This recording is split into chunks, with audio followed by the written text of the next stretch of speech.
Selamat pagi, siang, sore, ataupun malam. Perkenalkan, nama saya Abdallah Al-Ahmadwe dengan NIM 250701501051.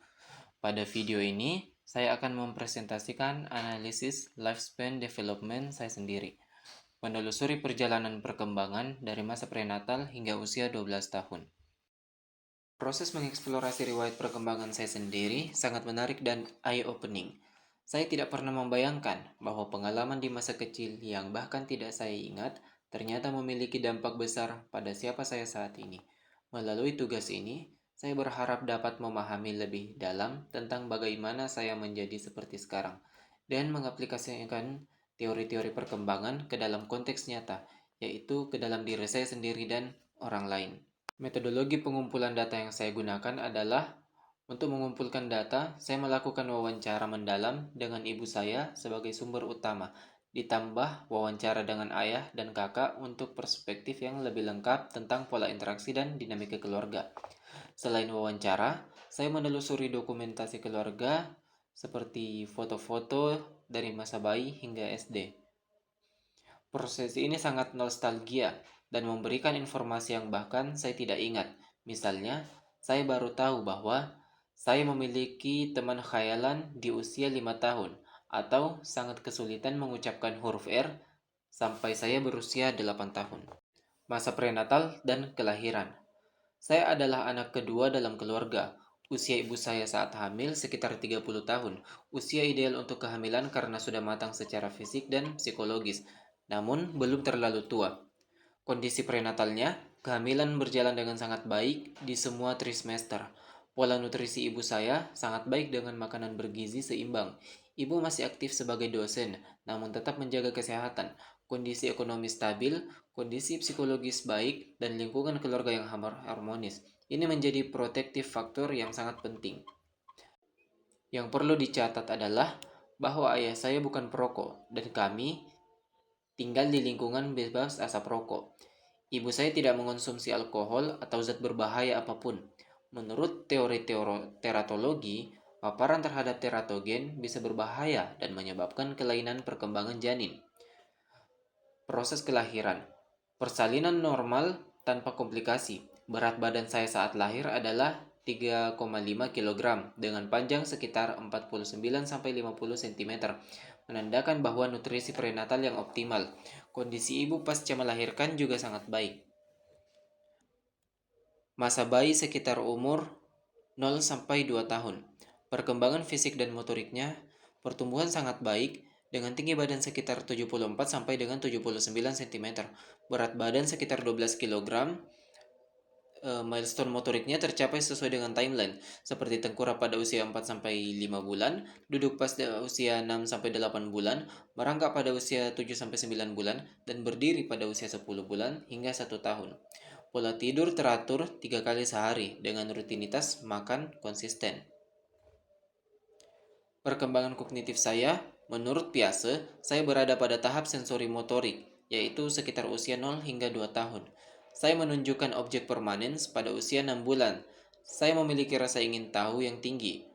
Sangat suka mengeksplorasi lingkungan, meraih benda-benda, dan menguji coba berbagai hal. Perkembangan bahasa saya mulai bubbling pada usia 7 bulan. Kata pertama yang saya keluarkan adalah mama, diikuti dengan papa dan susu. Perkembangan vokabulari saya cukup cepat. Saya adalah anak yang cerewet dan suka mengoceh, menunjukkan stimulasi bahasa yang baik dan kecenderungan natural untuk berkomunikasi. Perkembangan sosial emosionalnya, menurut Erik Erikson, masa bayi adalah tahap trust versus mistrust. Orang tua menciptakan lingkungan yang sangat nurturing, selalu responsif, dan memberikan perhatian yang konsisten. Saya memiliki kedekatan yang kuat dengan orang tua saya, nenek, dan terutama dengan kakak saya. Saya tidak mengalami stranger anxiety atau separation anxiety berlebihan. Mudah berinteraksi dan tidak takut pada orang asing. Ini karena banyak sepupu merawat saya. Jadi, terbiasa dengan banyak figur attachment yang menciptakan secure attachment yang fleksibel. Dari segi temperamen, menurut klasifikasi Thomas dan Chase, saya termasuk easy baby, mudah dirawat, tidak rewel, rutinitas reguler, dan adaptable. Pengasuh utama saya adalah ayah dan ibu. Saya mendapat ASI eksklusif sampai usia 2 tahun. optimal untuk imunitas dan bonding, lingkungan keluarga harmonis, ayah yang ceria, penyayang dan playful, ibu yang nurturing dan perhatian. Masa anak awal, sekitar usia 2 hingga 6 tahun. Perkembangan fisik dan motorik. Pertumbuhan sangat baik, motorik kasar berkembang dengan sangat baik, yang sangat aktif, suka berlarian, melompat, dan memanjat. Motorik halusnya juga baik. Namun, ada hal menarik. Toilet training dimulai pada usia 3 tahun, yang berarti normal. Tetapi, untuk makan sendiri masih disuapi sampai usia 9 tahun, dan berpakaian masih dibantu sampai usia sekitar 10 hingga 11 tahun. Ini menunjukkan bahwa pola pengasuhan sangat nurturing, namun mungkin terlalu protektif. Menurut teori Erikson, pada tahap autonomi versus shame dan inisiatif versus guilt, anak seharusnya didorong untuk mandiri. Perkembangan kognitif, menurut Piaget, saya berada pada tahap praoperasional, sekitar usia 2 hingga 7 tahun. Saya memiliki banyak contoh karakteristik pada tahap ini. Yang pertama adalah egosentrisme. Saya sangat egosentris. Jika menginginkan sesuatu, saya memaksakan agar orang lain menuruti. Saya belum bisa memahami sudut pandang dari orang lain. Yang kedua adalah animisme. Usia sekitar 5 tahun. Saya memiliki teman khayalan dan sering berbicara sendiri. Saya menganggap mainan bisa merasakan dan berpikir seperti manusia. Yang mengagumkan adalah usia 6 tahun, jika dibelikan mainan bermesin, saya selalu membongkar lalu merakit ulang menjadi bentuk baru. Ketertarikan pada robotika dan teknologi sudah muncul sejak usia dini.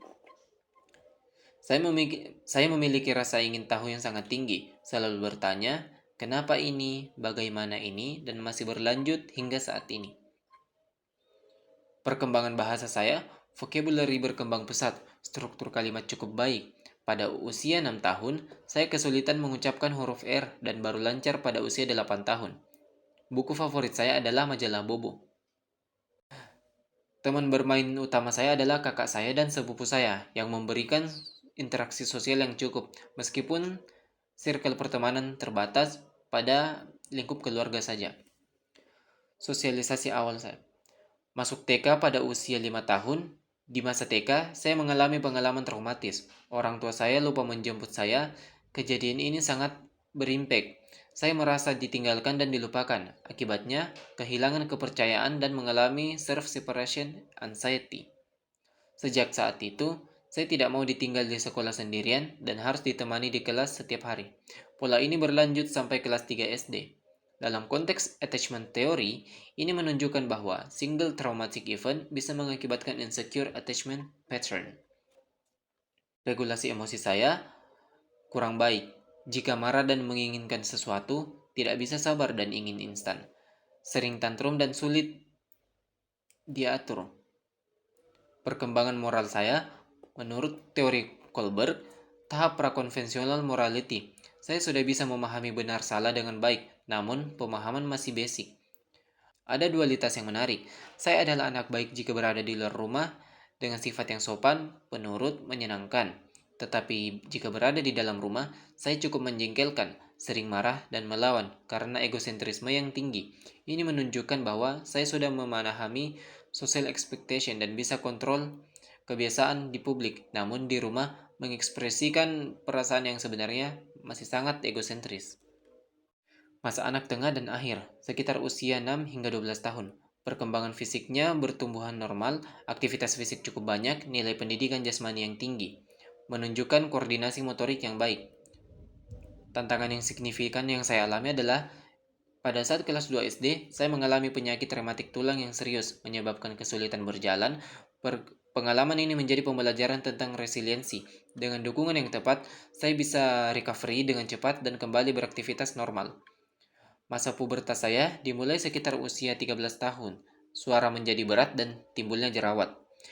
Perkembangan kognitif, menurut Piaget, tahap operasional konkret sekitar usia 7 hingga 11 tahun, saya bisa memiliki kemampuan konservasi yang berkembang baik, kemampuan berpikir logis yang jauh lebih baik dibanding dengan teman usia, sudah mampu berpikir konkret, melakukan operasi mental, memahami sebab akibat, dan berpikir reversible.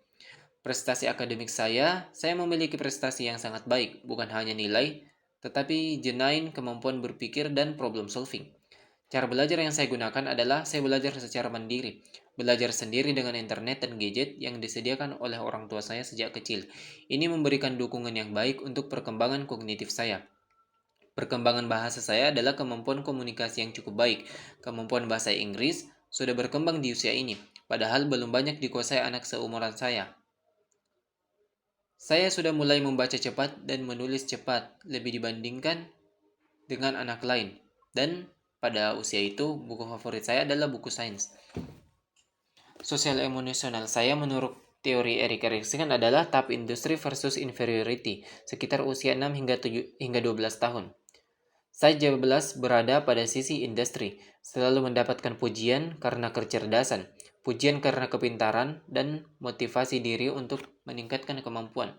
Konsep diri saya sangat positif. Saya melihat diri saya sebagai anak yang ramah, sopan santun, dan rajin beribadah. Perkembangan moral menurut Kohlberg, saya berkembang di konvensional level. Saya selalu ingin mendapatkan nilai bagus karena sering mendapatkan pujian yang menunjukkan bahwa orientasi berada pada stage ketiga Kohlberg. Sense of fairness saya berkembang baik. Saya jujur dan selalu menegakkan keadilan, bahkan ketika bermain. Tidak pernah curang, empati sangat baik, sering merasa kasihan kepada pengemis atau orang dengan kondisi ekonomi yang kurang baik. Persahabatan saya memiliki banyak sahabat, sering ikut bermain bersama teman, kakak. Peer status saya sangat baik, selalu diterima karena sifat ramah dan tidak konfliktual. Relasi saya dengan guru sangat baik. Guru menyukai saya karena berprestasi dan sopan, santun. Ini menciptakan positif feedback loop. Refleksi personal dan pembelajaran. Apa yang saya pelajari tentang diri sendiri? Dalam proses ini, saya mendapat insight mendalam tentang bagaimana saya menjadi seperti sekarang. Secure attachment di masa bayi membuat saya tumbuh menjadi orang yang mudah percaya. Tapi di sisi lain, trauma ditinggalkan pada masa TK menciptakan separation anxiety persistence sampai kelas 3 SD. Namun yang mengagumkannya, saya berhasil keluar dari itu. Ini mengajarkan tentang resiliensi, bahwa kita punya kapasitas untuk healing dan growing.